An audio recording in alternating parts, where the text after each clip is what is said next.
Greetings, Kriegspielers. We're going to do a battle report on a scenario called Catawba Crossing. And today we're going to look at just decisions and outcomes that occurred in a game on 7/10/2023. The world in which this scenario took place was the fractured states of America. It's a period right after, it's about 1869, after an unsuccessful attempt to resolve the American Civil War, where the United States government and the Confederate States government collapse.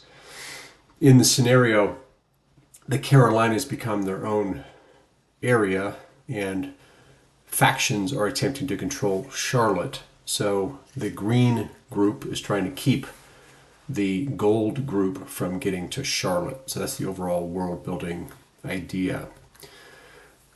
The green group is represented by three players. We're calling them the Vancists group. And so the overall leader of this contingent is Zebulon Vance, who's a former North Carolina governor who's trying to consolidate control over the Carolinas, and he has working for him as his military chief, a General Clark. The Clark employs two military men, former Confederate officers, to try to go south and secure Charlotte. Player one is Colonel Connolly, and his motivation in this game is that he wants glory. Player two is Lieutenant Colonel Crawford. He's also a veteran, but he's a little more war weary, and his goal is he just wants to save his men, do his job, and keep getting paid a decent amount, because otherwise he would be unemployed. The third character, who in this scenario was an umpire, is Hale. Hale is a journalist. He's looking for a story, and he starts the scenario out traveling with Colonel Connolly. So these are the Vancist forces. On the other side, you have the Hamptonist forces, and they're led by Wade Hampton III, who is a historical figure. And he's not on the board, but he has employed Colonel Haygood to try to go up and clear the way as an advance guard to Charlotte. Haygood's motivation is he wants success in this mission so that Hampton will give him higher levels of command. Finally, there's a fifth player in it. That's Parson Hezekiah Thunder, and he's a Confederate Army veteran, but he was burned out by the war, and he's an evangelist, and he has built a group he calls the People of the Anointed, and they live in the area where this battle takes place, and all he wants is to keep these forces from destroying his crops and his land where his people live, and he will not bow to the will of either Hampton or Vance. So you have five players, each with different personal objectives as you go into the scenario. So the problems that are inherent and built into this scenario are that Connolly and Crawford, who should be working together, they need to coordinate over a long distance, and I'll show you that on the map.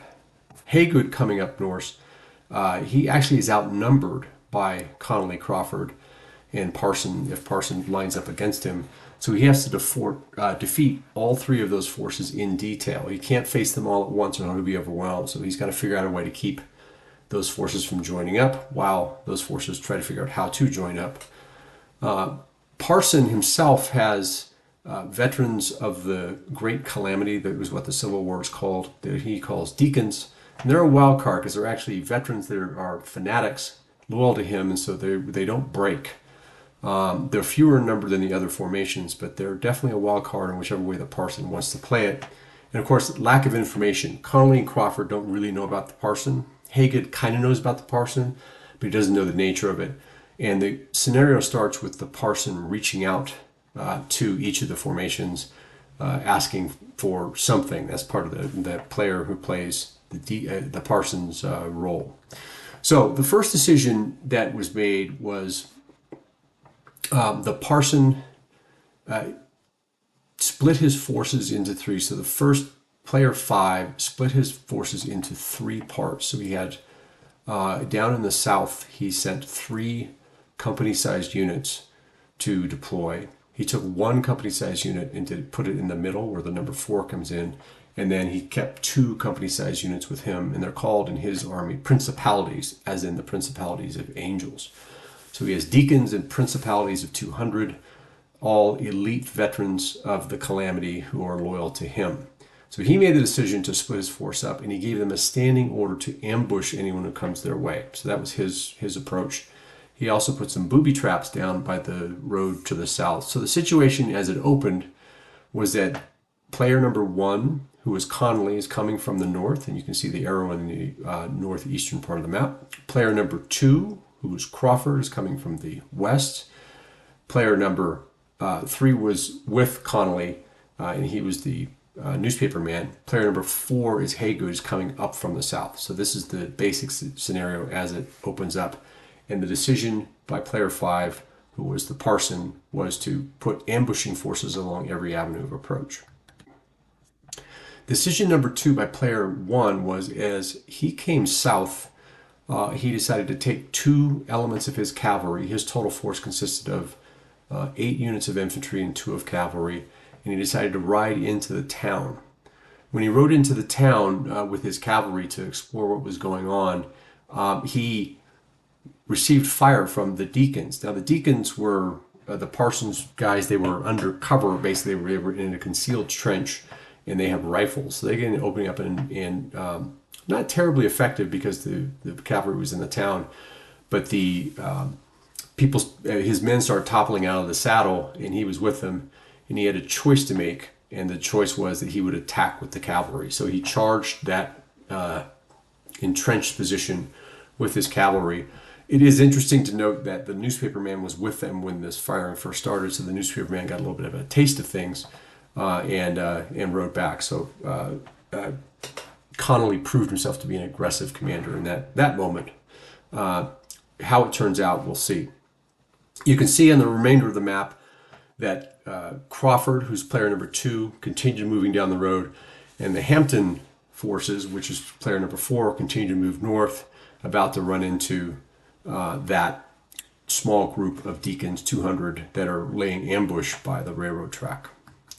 Decision number 3 was that player 2, who was Crawford, so if we go down the bottom, as he went past the 3 200-man units of player 5, which was in the south, they basically opened up on him in an ambush, and you can see the picture in the upper right-hand corner here of the damage that ambush did to his group. What he decided to do was to turn and attack uphill toward an entrenched unit with his infantry. So he put them in a line and attacked up the hill, and it continued to attack for almost 45 minutes, to the point that it essentially destroyed his unit. So his choice was to attack the ambush, and the result was it destroyed his unit. So he, after that point, Crawford was out of the game and had to pull out. So that was the decision, the action, and the result. Decision number 4 was that as player 4, who was the Haygood player, moved up into the town, he observed the firefight that was going on between the cavalry and the Parsons forces, and he observed the cavalry successfully finish that attack and then move out of the town, because the cavalry actually had basically killed all the Parsons folks and wounded the Parsons themselves. So the Parsons moved back into the woods, and the player number 4 had a decision at that point. He could see off to the east the infantry units from Connolly, which is player 1.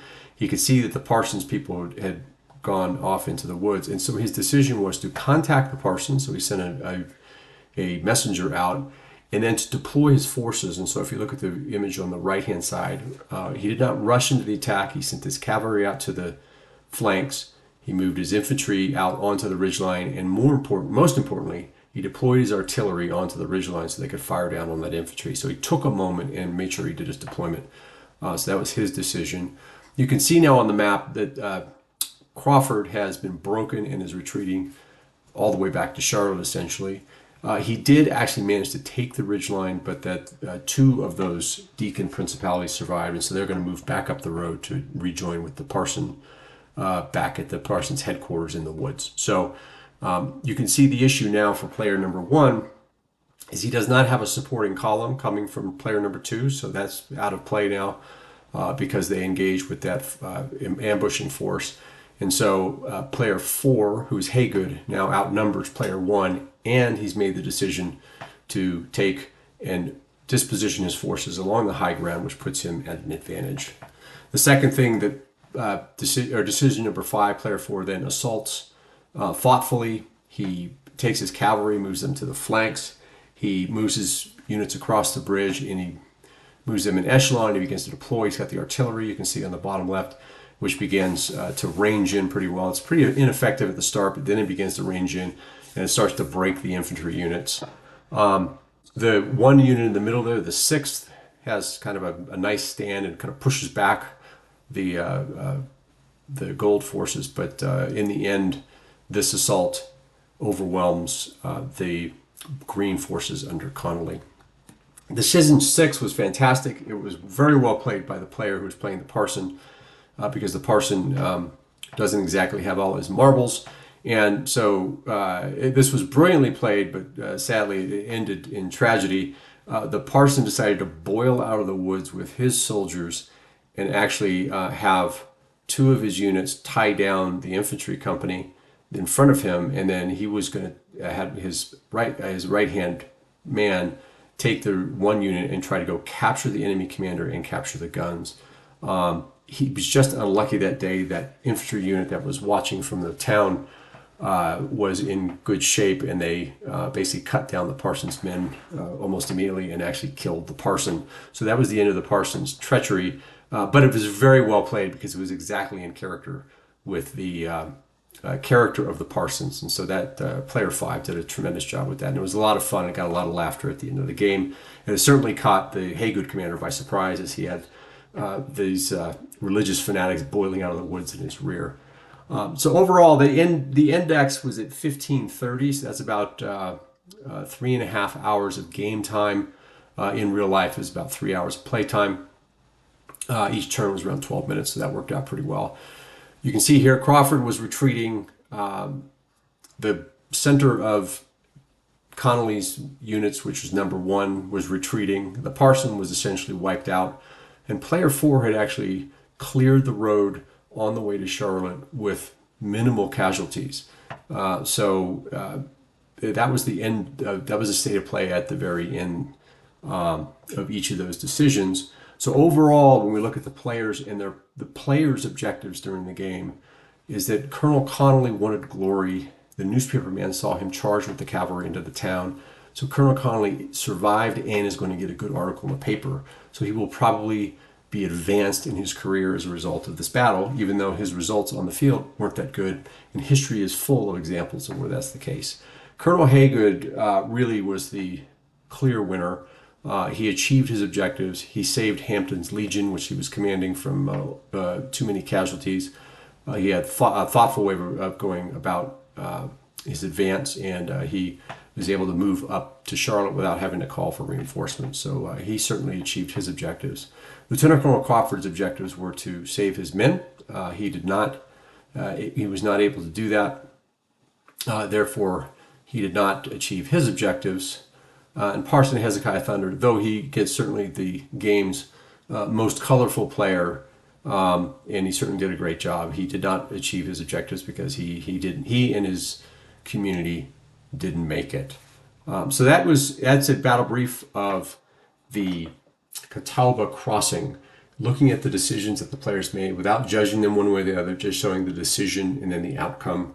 Hopefully you can learn from this in your own Kriegspiel play, and I hope you enjoyed it. Thank you.